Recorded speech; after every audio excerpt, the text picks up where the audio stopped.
Barbara Krasnoff's stories have appeared in a variety of publications. Sabbath Wine, which was published in Clockwork Phoenix, was a finalist for the 2016 Nebula Award, and her novel, The History of Soul, 2065, from Mythic Delirium Books, appeared in June 2019. Currently, she's reviews editor at The Verge. Barbara, yours. Thank you very much. Rosemary, that's for remembrance. I remember when I was a girl, I loved going to the beauty shop. It had light blue walls, I think, and a radio. I sat under the dryer wearing a pink smock, reading the latest issue of Vogue and listening to, what was her name? To one of my friends talking about her latest boyfriend. It was nice. Kay's is nice too. The woman in charge comes to greet us. She has bright yellow hair and thick glasses, and she says hello to me, not just to the woman who brought me. Should I know her? The way a lot of people do.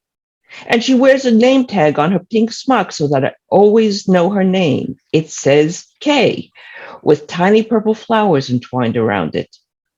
Even though I've only lived in this neighborhood for a few years, I remember that I grew up in Williamsburg and brought up my children in Canarsie. I remember those years very well. Kay's looks like all the beauty shops I ever knew.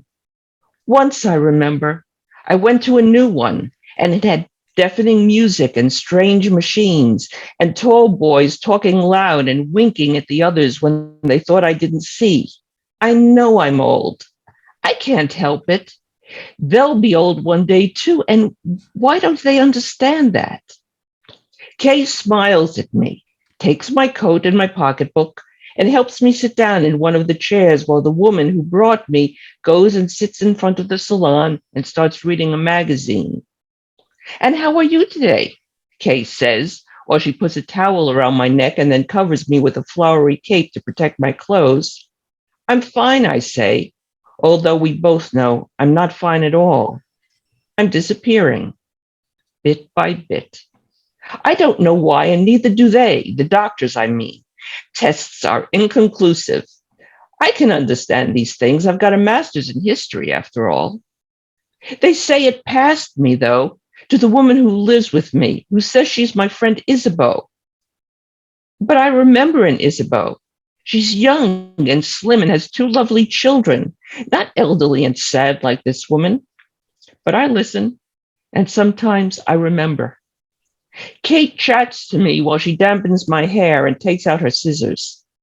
I had beautiful hair. I have photos, thick and brown. Jack used to run his hands through it and beg me not to cut it. The long hair wasn't the fashion, and I really looked better with short. Now I look in the mirror, and it's all dull gray. I can see parts of my scalp showing through. It makes me want to cry more than the wrinkles and the pieces of my life that have disappeared. I start to get up, to get away from the mirror. But the moment I start to move, Kay swings the chair around, so I'm looking instead at the TV set that's been set up high on the back wall. There, she says, you don't mind facing the wall, do you? It's so much easier for me. She chatters on about her friend's daughter who is pregnant and miserable, about how the weather has been unseasonably icy, and why do they call it global warming when things are getting colder? Beneath the TV set, a young Asian girl with a sour expression works on the nails of an old woman with bright orange hair. Am I that old? Surely I'm not that old. And nods and says we've ruined the world and that one day we'll wake up and all the oxygen will have disappeared from the earth. She says it with satisfaction. There you are, says Pat. No, not Pat. That was the woman who cut my hair when I was a girl. This is Kay. It says so on her name tag. Ready for the dryer? Kate puts a pillow on the chair so I can sit comfortably and settles me in. She puts a magazine on my lap and brings over a small can of ginger ale, placing it on a table next to the chair. There, she says, we like to make our ladies comfortable. Ready? I nod and look up at her. She takes her glasses off and smiles. And wait, something is wrong. Her eyes are striped, completely striped through the pupils and the irises and the whites, all green and silver. I want to call out to warn somebody, but I don't know who here will help me.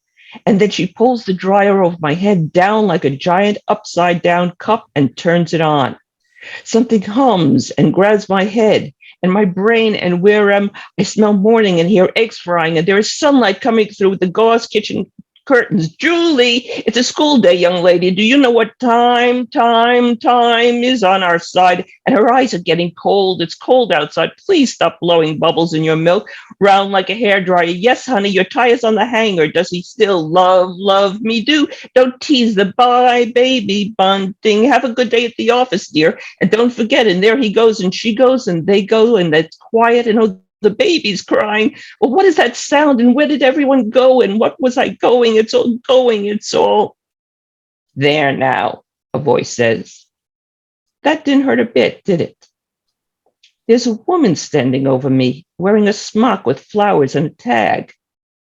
I suppose it's a name tag, but I can't read it. It's just squiggles. I'm in a someplace with a lot of women, and it looks nice, but something is missing. The woman smiles at me and bends down. It's all right, she whispers, and her eyes are pretty stripes. And somewhere under her voice is something, a hissing or a crackle. I can't tell what it is or what she is. I can't, I tell her. If I could only, but I just can't. They're missing. Don't worry, she says. We've got them.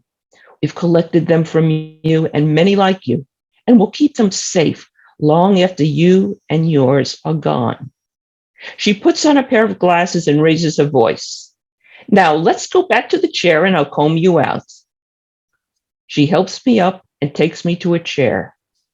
I sit and look at the old woman in the mirror and wonder who she is.